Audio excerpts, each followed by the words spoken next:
Hello students, myself Rakesh Misra.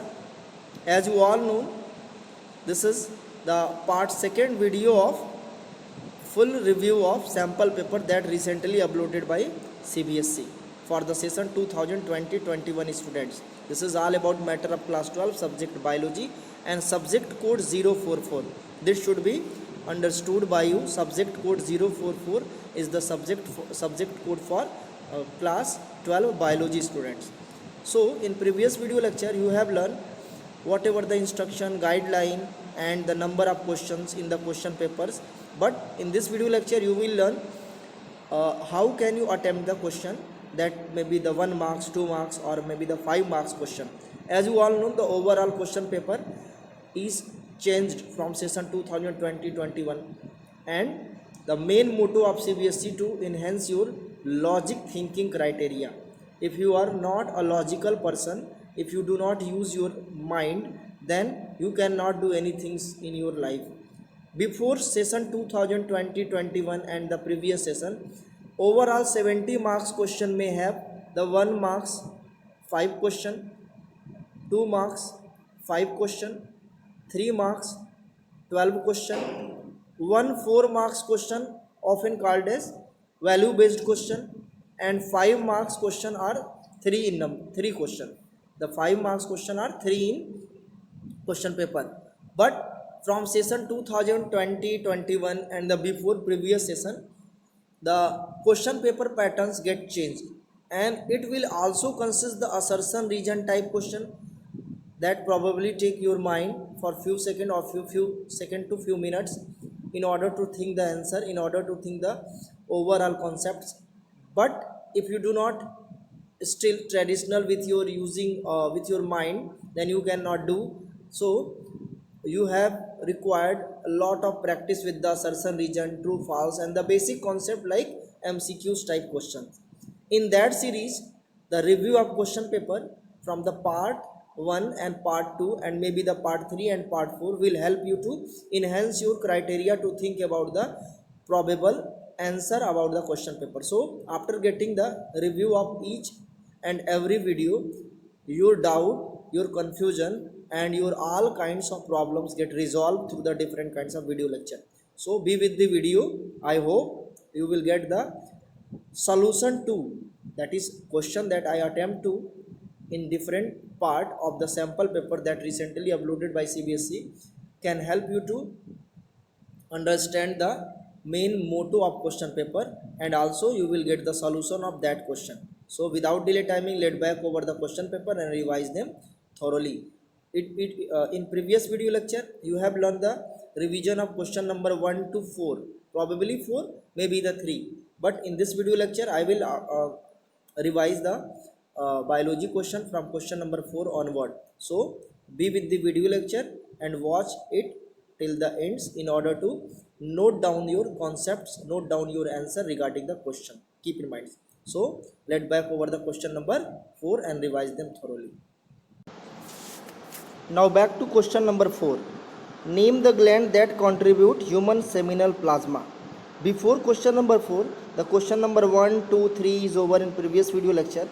The answer of question number 1 is why does endosperm development precede embryo development. तो इसका answer मैंने बताया था because of nutrition. ठीक है, इसका आंसर कितना आया था 95. How does pollination take place in water, hyacinth and water lily, तो air pollination and insect pollination. ठीक है, क्वेश्चन नंबर 4 पेंडिंग था. Name the gland that contribute the human seminal plasma. देखो सेमिनल प्लाज्मा क्या होता है, सीमेन along with sperm called as seminal plasma, fluid along with sperm in semen called as seminal plasma. और ये कैसे बनता है, किसके कंट्रीब्यूशन से बनता है, तो ये बनता है प्रोस्टेट ग्लैंड के कंट्रीब्यूशन से, सेमिनल वेसिकल के कंट्रीब्यूशन से और बल्बो यूरेथ्रल ग्लैंड जिसको कॉपर्स ग्लैंड कहते हैं उसके कंट्रीब्यूशन से बनता है. क्या है, प्रोस्टेट, सेमिनल वेसिकल और कॉपर्स ग्लैंड जिसको बल्बो यूरेथ्रल ग्लैंड भी बोलते हैं, बल्बो यूरेथ्रल ग्लैंड. ठीक है, तो ये चीज़ आपको जानना है, समझना है. क्वेश्चन नंबर 4 1 मार्क्स का है तो सिर्फ इतना ही लिखना है, बहुत ज़्यादा एक्सप्लेनेशन नहीं करना है.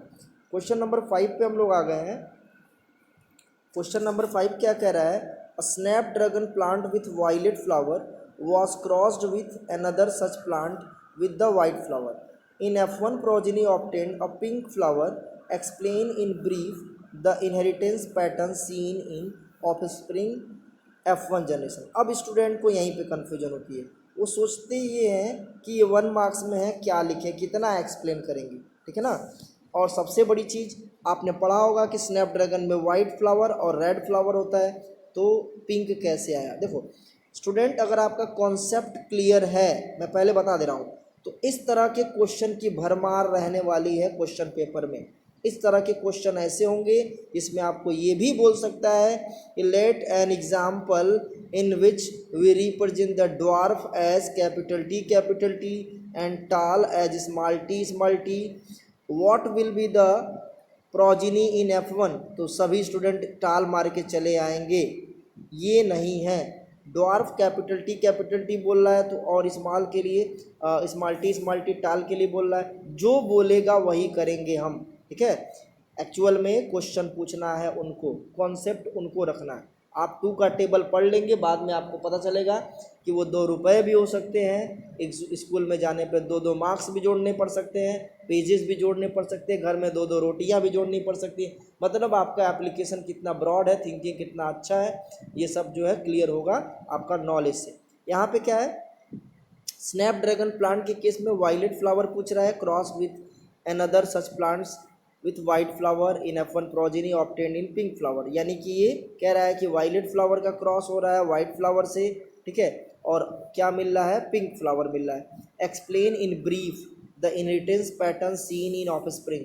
तो लिखेंगे the inheritance patterns known as incomplete dominance and it can be defined as when the dominant characters remain fail to express along with the recessive characters in F1 generation or incompletely dominate with the recessive characters in F1 generation. The phenomenon is known as incomplete dominant, discovered by Carl Correns in Snapdragon और antirrhinum majus. It can be explain by the graph. अब ये graph या फिर आप जो है सीधे क्या लिखेंगे, P1, फिर सीधे लिखेंगे वायलेट, और या क्या लिखेंगे वाइट. वायलेट को क्या कर देंगे VV और इसको स्मॉल VV, ठीक है. इसके बाद क्या लिखेंगे, गैमेट्स बनाना होगा, बना लेंगे, या तो F1 सीधे रिजल्ट लिख देंगे क्योंकि ये 1 नंबर का है, ज़्यादा ध्यान नहीं देना है. सीधे आप लिख देंगे इसका पिंक, ठीक है, इसको लिख देंगे सीधे पिंक. उसके बाद क्या लिखेंगे, F1 क्रॉस में आप यहाँ पे डायरेक्ट क्रॉस दिखा देंगे, ठीक है. इस तरह से डायरेक्ट क्रॉस दिखा देंगे, तो इसमें क्या आएगा, VV capital V small V capital V small V. तो ये आ जाएंगे वायलेट, ये आ जाएंगे पिंक, और ये क्या आ जाएंगे, ये आ जाएंगे वाइट, ठीक है. तो ये आपका क्लियर हो जाएगा 1 मार्क्स. आते हैं, listen. Different between aneuploidy and polyploidy, ये सब बताया जाएगा आपके चैप्टर 5 के लास्ट तक, ठीक है ना. ये सब एक्सप्लेन कर दिया जाएगा, एनियोप्लॉइडी क्या होते हैं और पॉलीप्लॉइडी क्या होते हैं. ये आपको इसका वीडियो आपको मिल जाएगा, आप घबराएंगे नहीं, ठीक है ना. एनियोप्लॉइडी और पॉलीप्लॉइडी एक वीडियो में बनाऊंगा या फिर आपको क्लास में समझा दूंगा कि एक जो है हमारा जो कॉन्सेप्ट है वो कॉन्सेप्ट म्यूटेशन का है, ठीक है ना. म्यूटेशन के कॉन्सेप्ट से एनियोप्लॉइडी और पॉलीप्लॉइडी क्लियर हो जाएगा. Predict the effect of codon वगैरह चैप्टर 6 में है, ये चैप्टर 6 बताया जाएगा, अच्छे से समझाया जाएगा. हाँ, ये आपको प्रॉब्लम नहीं आनी चाहिए. चलो आते हैं next. Different between pro insulin and mature insulin. ये 12 का चैप्टर 12 का मैटर है. ये बायोटेक्नोलॉजी चैप्टर 12 में बताया जाएगा कि इंसुलिन अर्ली स्टेज में इनएक्टिव होता है, जिसको प्रो इंसुलिन बोलते हैं, बाद में मैच्योर हो जाता है, ठीक है. क्योंकि एक अल्फा पेप्टाइड होता है इंसुलिन में, एक बीटा पेप्टाइड होता है, और बीच में सी पेप्टाइड होता है जिसको कनेक्टिंग पेप्टाइड कहते हैं. ये जब तक सी पेप्टाइड रहेगा तब तक तो ये क्या हो जाएगा, ये मैच्योर नहीं रहेगा, ठीक है ना. सी पेप्टाइड से जुड़ा रहेगा, बाद में ये जो है हट जाता है, तो ये इंसुलिन जो है मैच्योर हो जाता है. अब आते हैं डिफरेंट बिटवीन, ये क्या दिया है 9 पे, name the commonly used vector for cloning genes. ये 11 नंबर पे आपको समझाएगा. क्वेश्चन नंबर ये चैप्टर नंबर 11 का मैटर है, वहीं पे ये समझाया जाएगा, ठीक है ना. Which of these 3 factor, temperature, mangroves, tropical evergreen, more vulnerable to invasion by the outside animals and plants. ध्यान से इसको सुनेंगे। ये चैप्टर 15 है, बायोडाइवर्सिटी का मैटर है, ठीक है ना। ये चैप्टर 15 बायोडाइवर्सिटी का मैटर जो बाद में इसको समझाया जाएगा। जो अभी हमने टॉट पोर्शन हमने किया है, हमने क्या क्या टॉट करा दिया चैनल्स पर, उसके वीडियो भी अवेलेबल है। चैप्टर 1 2, देखो 1 तो सिलेबस से आउट कर दिया था, फिर भी इसका मैटर है। 2 3 4 5 का कुछ पोर्शन चल रहा है, ठीक है। इसके बाद 8 9 तो आउट कर दिया है, 10, ठीक है, 11 12 मैंने छोड़ दिया है, 13, ठीक। तो ये हमारा इतना पोर्शन हमारा कंप्लीट हो चुका है। और क्या क्या बचा है, 5 के कुछ पोर्शन बचे हुए हैं, ठीक है, 6 बचा हुआ है, 11 बचा हुआ है, 12 बचा हुआ है और 15 बचा हुआ है। यानी कि हमारा 1 2 3 4 5 6 ये क्लियर है, ठीक है। ऑलमोस्ट 5 भी क्लियर है, ठीक है। तो कुल मिलाकर के हम ये बोल सकते हैं कि 6 क्लियर है और ऑलमोस्ट 5 जो है बचा हुआ है। जितना क्लियर है उतना ही बचा हुआ है। अब आते हैं हमारा जो क्वेश्चन है 11 नंबर का। 11 नंबर का जो क्वेश्चन है वो चैप्टर 6 से रिलेटेड है, ट्रांसक्रिप्शन ट्रांसलेशन। ये चैप्टर 6 से रिलेटेड है, इसलिए इसको यहाँ पे नहीं बताया जाएगा। असर्शन रीजन में देखिए, N organisms with lethal mutation may not even develop beyond zygote. ये इस चैप्टर 5 के लास्ट में म्यूटेशन में मैंने इसको बता दूंगा, इसमें आपको प्रॉब्लम नहीं होनी चाहिए। सबका वीडियो आपको ज़रूर लाएंगे, या फिर आप जो है लाइव क्लास या फिर वीडियो लेक्चर के साथ बने रहेंगे, सारी चीज़ें क्लियर हो जाएंगी। ये क्या दिया है, PBr322, ये वेक्टर है। ये आपको 11 नंबर चैप्टर में इसको समझाया जाएगा, principle of biotechnology. The community with more species is more stable, ये स्पीसीज रिचनेस का कॉन्सेप्ट है, चैप्टर 15 का है, ठीक है ना। मोस्टली जो इम्पोर्टेंट चैप्टर मैंने बोला था वो पेंडिंग में रखूँगा फिजिकल क्लास के लिए। अब जो है चैप्टर जो इम्पोर्टेंट चैप्टर है वो फिजिकल क्लास के लिए आपके लिए अवेलेबल रहेंगे, ठीक है ना। फिजिकल क्लास आप ज़रूर अटेम्प्ट करिए। In Ophrys 1 petals of the flower bears uncanny resemble to the female bee, ये मैंने बताया था, ये कंप्लीट हो चुका है, चैप्टर 13 का मैटर है, ठीक है। ऑफराइज क्या होता है, इसको मेडिटेरेनियन ऑर्किड भी बोलते हैं, मेडिटेरेनियन ऑर्किड। और ये दिखने में कैसा दिखता है, बिल्कुल भी फीमेल मौत की तरह से दिखता है, वही पूछ रहा है। अब ये असर्शन में बताया है कि ऑफराइज दिखने में बिल्कुल फीमेल मौत की तरह से दिखता है। 2 closely related species competing for the same resource can को एग्जिस्ट साइमल्टेनियसली। अब यहाँ पे जो आंसर दिया है वो पहले क्वेश्चन का रीजन नहीं है, ठीक है ना। दोनों असर्शन यहाँ पे पहले जो असर्शन जो दिया है, असर्शन तो बिल्कुल सही है, लेकिन रीजन जो है ये फॉल्स दिया हुआ है, ठीक है। ये दो देखो, अब ये रीजन भी कभी कभी सही होता है लेकिन असर्शन के अकॉर्डिंग सही नहीं है। देखो ऑप्शन ए क्या दिया है, ऑप्शन दिया है आपको ए तब चूज करना है जब आपको ये पता चले कि दोनों असर्शन और रीजन दोनों सही हैं और रीजन असर्शन का करेक्ट रीजन है, ठीक है ना। स्टेटमेंट 2 जो है स्टेटमेंट 1 का करेक्ट रीजन है। क्या दिया है, both assertion and reasons are true and the reasons is correct explanation of assertion. यानी कि यहाँ पे असर्शन तो सही है, रीजन करेक्ट एक्सप्लेनेशन नहीं है, रीजन सही नहीं है, ठीक है। करेक्ट एक्सप्लेनेशन की बात ही छोड़ दो। बी में क्या दिया, both assertion reasons are true but the reasons is not the correct explanation. यहाँ पे असर्शन सही है लेकिन यहाँ पे रीजन में देखो क्या दिया, 2 closely related species competing for the same resource can को एग्जिस्ट साइमल्टेनियसली। को एग्जिस्ट तो कर ही नहीं पाएंगे।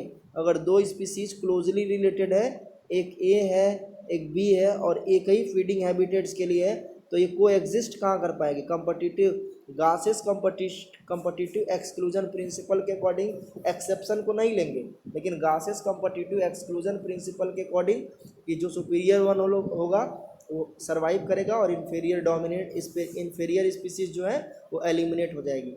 तो रीजन भी सही नहीं है, ठीक है। असर्शन सही है, रीजन सही नहीं है। सी क्या, assertion is true but reasons is false. और डी क्या, both assertion and reasons are false. तो रीजन असर्शन तो पहले से सही था, रीजन्स गड़बड़ है, यानी ऑप्शन सी सही है इसका। अब आते हैं क्वेश्चन नंबर 15 पे। क्वेश्चन नंबर 15 में इस तरह का कुछ पैसेज दे देगा, उस पैसेज पे आपको ध्यान देना है। इस साल ये न्यू ऐड किया है, लास्ट ईयर तक ये नहीं था इस तरह का, और होप ये एग्जामिनेशन में आपके रहने वाले हैं। तो पैसेज को पढ़ने से पहले हम पैसेज के मेन मोटो को समझते हैं और क्वेश्चन पेपर को एक बार देख लेते हैं, ठीक है ना। ये पैसेज बेस्ड जो क्वेश्चन रहेंगे वो MCQ टाइप रहेंगे, ठीक है। लेकिन बिना पैसेज पढ़े आप समझ नहीं पाएंगे। ये पैसेज आपके सिलेबस से हो सकता है या सिलेबस के बाहर का हो सकता है, लेकिन रिलेटेड टू सिलेबस और कोई सेंटेंस उठा के रख देगा और वहाँ से आपको इससे रिलेटेड क्वेश्चन आपको पूछेगा, ठीक है ना। कभी कभी होता है कि सिलेबस से बाहर का पैसेज रखेगा, बुक से बाहर का रख देगा, लेकिन आपको मेन मोटो किसी न किसी लेसन से इसका रहेगा। अब इकोलॉजिकल इंडिकेटर्स हमारा टॉपिक है, इकोलॉजिकल इंडिकेटर्स, और यहाँ पे क्या दिया है, the presence of dragon flies can reveal the change in the water ecosystem more quickly than the studying other animals or plants. In fact, from the nymph to the adult stage, the dragonfly has a significant positive ecological impact. यहाँ पे क्या है, पूछ रहा है presence of, पूछ नहीं रहा है बल्कि बता रहा है आपको कि presence of dragonfly can reveal the change in water ecosystem more quickly than studying other animals and plants. यानी कि आप एनिमल्स एंड प्लांट्स की स्टडी कर रहे हैं जो इकोसिस्टम को इफेक्ट, वाटर इकोसिस्टम के लिए आप इंटरेस्टेड है, ठीक है ना। तो ये आप ड्रैगन फ्लाई से समझ सकते हैं, ड्रैगन फ्लाई से आप वाटर इकोसिस्टम के बारे में अच्छे से सीख सकते हैं। In fact from the nymph to adult stage the dragonfly has significant positive ecological impact. यानी कि उसके लार्वल स्टेज लिम्फ से लेकर के एडल्ट तक के बीच में ड्रैगन फ्लाई का बहुत पॉजिटिव इकोलॉजिकल इम्पैक्ट है, यानी कि उसके डिफरेंट चेंजेस में हम लोग डिफरेंट स्टडी कर सकते हैं। Dragonfly eggs are laid and hatch in और नियर वाटर। ड्रैगन फ्लाई अपने अंडे को या तो पानी में या फिर पानी के नज़दीक देता है। So their life's impact both water and land ecosystem. इसलिए ये बोलता है कि उसका इम्पैक्ट वाटर और लैंड दोनों इकोसिस्टम पे होता है। On hatched dragonfly nymph can breathe under water which enable them to eat mosquito. यानी कि जब लार्वा ड्रैगन फ्लाई से हैच होकर बाहर आता है तो क्या ईट करता है, मॉस्कीटो को, मॉस्कीटो के लार्वा को ईट करता है। Other aquatic insects and worms, और भी बाकी इंसेक्ट्स और वॉर्म्स को वो ईट करता है। And even small aquatic vertebrate like the tadpole and small fishes and in the air. यानी कि क्या कर रहा है, जब वो एयर में रहता है, हवा में रहता है, तो स्मॉल टैडपोल्स को, स्मॉल फिशेस को, ठीक है, उसको भी खाता रहता है। Adult dragon fly captured and eat adult mosquito. यानी कि कह रहा है कि जो बड़ा ड्रैगन फ्लाई होता है, यानी कि एडल्ट जो हो जाता है, निम्फ जो है एडल्ट हो जाएगा, तो वो एडल्ट मॉस्कीटो को, यानी कि पहले जब वो लार्वा रहेगा तो लार्वा मॉस्कीटो को, एक्वाटिक हैबिटेट्स को इफेक्ट करेगा, लेकिन जब वो बड़ा हो जाएगा तो एडल्ट मॉस्कीटो को पकड़ के खाता है, यानी कि वो पूरी तरह से कार्निवर्स होता है। Community wide mosquito control program that spray insecticides to kill mosquito adult mosquito also killed the dragonflies. कह रहा है कि आजकल जो मॉस्कीटो को कंट्रोल करने के लिए प्रोग्राम्स चल रहे हैं जिसमें आप इंसेक्टिसाइड्स का स्प्रे करवा रहे हैं, ठीक है, वो एडल्ट मॉस्कीटो को अगर किल करता है तो ड्रैगन फ्लाइज भी किल हो जाते हैं। अब ये तो हमारा पैसेज है। पैसेज से रिलेटेड पहला क्वेश्चन हमारा है the approach to biological control includes. देखो यहाँ पे आपको टाइम ही देना है। क्या दिया है, the approach to biological control includes import, क्या दिया है, import and release of an insect pest to a new area to provide host for natural enemies.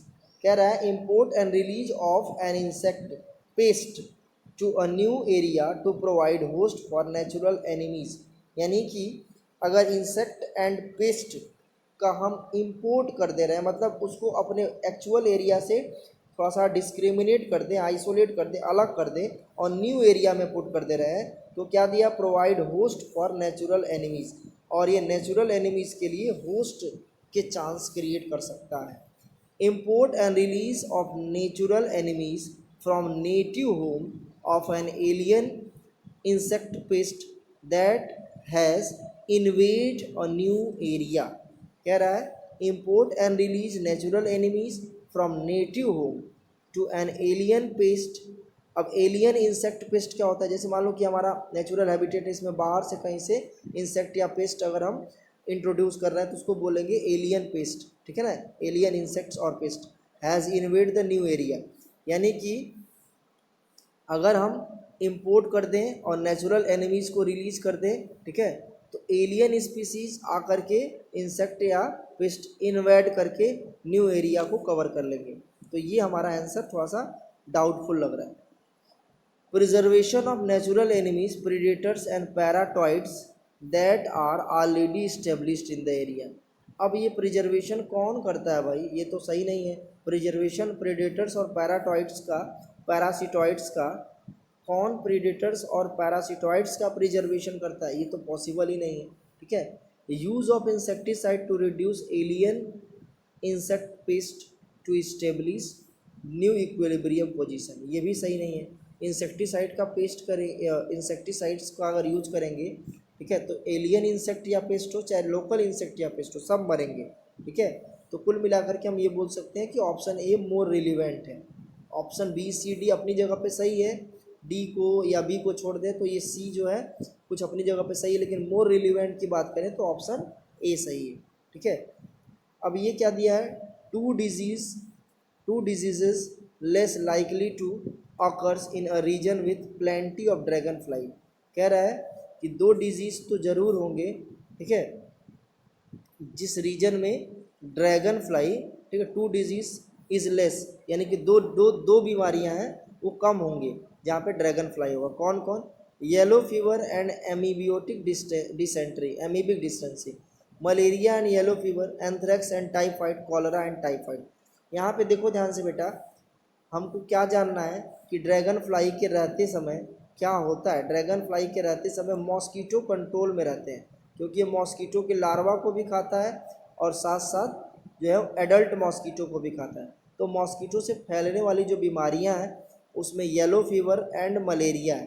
ठीक है, इसी का कम्युनिकेशन जो है, येलो फीवर और मलेरिया जो बीमारी है ये मॉस्कीटो से फैलता है। ठीक है, और ये आपको दिमाग में रखना है कि ये बीमारियां कंट्रोल हो जाएंगी, लेस हो जाएंगी जहाँ ड्रैगन फ्लाई होगा। ठीक है, तो मोस्ट आंसर क्या, मोस्ट रिलीवेंट आंसर है बी। नेक्स्ट है, dragonflies indicate positive ecological impact as. कह रहा है ड्रैगन फ्लाई क्या इंडिकेट करता है, पॉजिटिव इकोलॉजिकल इम्पैक्ट। किस तरह से, the presence of dragon fly indicate polluted water, dragon fly nymph selectively eat mosquito larva, they help to decrease the probability of disease spread by vector, dragonfly do not cause any harms to beneficial species. यहाँ पे मोर relevant देखो ये नहीं है। ठीक है, the presence of dragon fly water pollution का indicator है नहीं। ठीक है, ड्रैगन फ्लाई का निम्फ जो है वो मॉस्किटो के लार्वा को ईट करता है, ये सही स्टेटमेंट है, ऊपर मैंने पढ़ा था। ठीक है ना, ऊपर स्टेटमेंट में ये दिया था, तो ये थर्ड का 15 के थर्ड का बी आंसर सही है। फोर्थ आ जाते हैं, the most effective stage in the life cycle of dragonfly that eradicate mosquitoes are. कह रहा है कि जब सबसे ज़्यादा, ठीक है, ड्रैगन फ्लाई का वो स्टेज जिससे सबसे ज़्यादा नुकसान, सबसे ज़्यादा अमाउंट में मॉस्किटो इरेडिकेट होते हैं किसी पार्टिकुलर सिस्टम से, वो कौन सा है, larva adult, caterpillar adult, nymph adult and pupa adult. तो ऊपर जितने भी कॉन्सेप्ट पढ़ा था उसमें निम्फ ये क्या मॉस्किटो की लार्वा को फीड करता है और एडल्ट मॉस्किटो को फीड करता है, यानी ऑप्शन हमारा जो है ये ऑप्शन सी सही हो जाएगा, निम्फ एंड एडल्ट। ठीक है, क्वेश्चन नंबर 5 पे हम लोग आ जाते हैं। रीजनिंग क्या दिया, रिलीजिंग ड्रैगन फ्लाई। अब ये असर्सन है, ठीक है ना, असर्सन से हमारा जो है हमको रीजन्स एक्सप्लेन करना है। ये असर्सन इस सेंटेंस बेस पे असर्सन है। Releasing dragonflies in area where there is an outbreak of malaria disease can be environment friendly method to control. यानी कि अगर किसी एरिया में मलेरिया फैला हुआ है तो आप इको फ्रेंडली कंट्रोल कर सकते हैं ड्रैगन फ्लाई को इंट्रोड्यूस करके। तो ये सही स्टेटमेंट है। सही स्टेटमेंट इस मामले में है कि आप इंसेक्टिसाइड, पेस्टिसाइड्स मॉस्किटो के लिए स्प्रेड कर रहे हैं, छिड़क रहे हैं, तो इससे ये पॉसिबल हो सकता है कि बाकी के यूजफुल इंसेक्ट को भी नुकसान पहुँचे। ठीक है, तो पहला स्टेटमेंट बिल्कुल सही है। Dragonfly are dominant species and will not allowed mosquito to reproduce. यहाँ पे सेकेंड वाला रीजन क्या दिया है, सेकेंड वाला रीजन गलत है। ये मॉस्किटो को रोक नहीं सकता है रिप्रोडक्शन के लिए। क्लियर है ना, मॉस्किटो को रिप्रोडक्शन से ड्रैगन फ्लाई नहीं रोक सकता है। ठीक है, पहला स्टेटमेंट तो बिल्कुल सही है, यानी कि ऑप्शन हमारा सी सही हो जाएगा, assertion is true but reasons is false. बाकी इसमें क्या दिया है, एक में आपको दिया है both assertion reasons are true and reasons are correct explanation, इसमें क्या दिया है, assertion and reasons are true but the reasons are not explanation of the assertion. यहाँ पे रीजन किसी भी तरह से नहीं सही है, किसी का भी रीजन सही नहीं है, ठीक है ना। तो ये हमारा ऑप्शन नंबर सी सही हो जाएगा, बाकी आंसर गलत हो जाएंगे। अब आते हैं क्वेश्चन नंबर 16 पे। इसमें क्या दिया है, sickle cell anaemia is the genetic disorders where the body produce abnormal haemoglobin called haemoglobin S. ये क्वेश्चन, ये चैप्टर 5 में आपको अच्छे से समझाया जाएगा। क्वेश्चन नंबर 16 आप ध्यान से सुने, जब तक आप चैप्टर 5 कंप्लीट पढ़ नहीं लेंगे, मेंडेलियन डिसऑर्डर्स पढ़ नहीं लेंगे, तब तक आप इसको कर नहीं पाएंगे, है ना। इसलिए इसको मैं पेंडिंग में रख रहा हूँ और इस वीडियो का मैं लास्ट क्वेश्चन बनाने जा रहा हूँ, इसको आप देखेंगे। क्वेश्चन नंबर 17 बता दे रहा हूँ, इस वीडियो का last question. State the composition of principal of oral pills as contraceptive measures taking the example of Saheli. कह रहा है कि आप सहेली ओरल पिल्स का एग्जाम्पल लेकर के उसके कॉन्ट्रासेप्टिव मीजर्स को और उसके कंपोजिशन को आप बताएंगे, ठीक है ना। कॉन्ट्रासेप्टिव मीजर्स यानी कैसे वर्क करता है और साथ साथ उसके कंपोजिशन को भी जानना है, ठीक है ना। चलो आते हैं, ध्यान से सुनो। सहेली ओरल पिल्स के बारे में क्या बताया गया था, it consist oestrogen progesterone, listen, it consist oestrogen progesterone complex, keep in mind, ये ईस्ट्रोजन प्रोजेस्ट्रॉन कॉम्प्लेक्स होता है। और क्या करता है ये तो फंक्शन, ये तो उसका कंपोजिशन हो गया। और करता क्या है, ये इनहिबिट करता है, किसको इनहिबिट करता है, it inhibits the process of ovulation, it inhibit the process of ovulation and also it prevent the implantation, listen, it prevent the implantation. So if the implantation and ovulation not happened in female, then there is no possibility of child, it means there is the contraception and there is the contraceptive measures. I hope from question number 4 to 17 your concept is clear. In next video lecture I will revise the question number 18 to last. Keep in mind that will be the last video for this sample paper. So you must have to keep your attention with the each and every video that I have uploaded in the channels for the session 2020-21. Keep in mind my main motto is not to introduce the answer because many of the lessons are not actually completed yet. My main motto is to introduce about the question type. So the next question will be discussed in next video lecture, that is question number 18 onward. Thank you.